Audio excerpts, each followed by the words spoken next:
MP আনার হত্যা মামলার আসামি জিহাদকে ১২ দিনের সিআইডি হেফাজতে নেয়ার নির্দেশ দিয়েছে পশ্চিমবঙ্গের বারাসাত জেলা আদালত। শুক্রবার সকালে অভিযুক্তকে আদালতে হাজির করা হলে বিচারক শুভঙ্কর বিশ্বাস এই নির্দেশ দেন। পরে নিহত আনারের মরদেহের খণ্ডাংশ উদ্ধারে অভিযান শুরু করে কলকাতা পুলিশ। এতে মিলেছে তার দেহের খণ্ডাংশ বহন করা নীল রঙের পলিথিন ব্যাগ।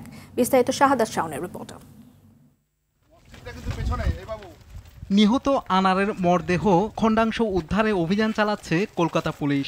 শহরের নিউ টাউনের পাশে ভাঙর এলাকার বাগজোলা খালে ডুবুরি নামানো হলে মেলে তার দেহের খণ্ডাংশ রাখার নীল ব্যাগ। এর আগে আনার হত্যায় অংশ নেওয়া কসাই জিহাদকে ১২ দিনের রিমান্ড দেয় বারাসাত আদালত। সকাল ১১টা নাগাদ তাকে উত্তর ২৪ পরগনার এ আদালতে তোলা হয়। প্রাথমিক জিজ্ঞাসাবাদে জিহাদ জানায়, প্রথমে আনারকে শ্বাসরোধ করে হত্যা করা হয়। এরপর তার দেহ টুকরো টুকরো করে কাটা হয়, হাড় ও মাংস আলাদা করা হয়।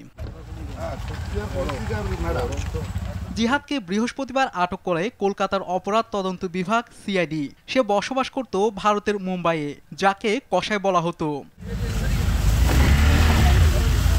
শাহাদাত শাওন, RTV।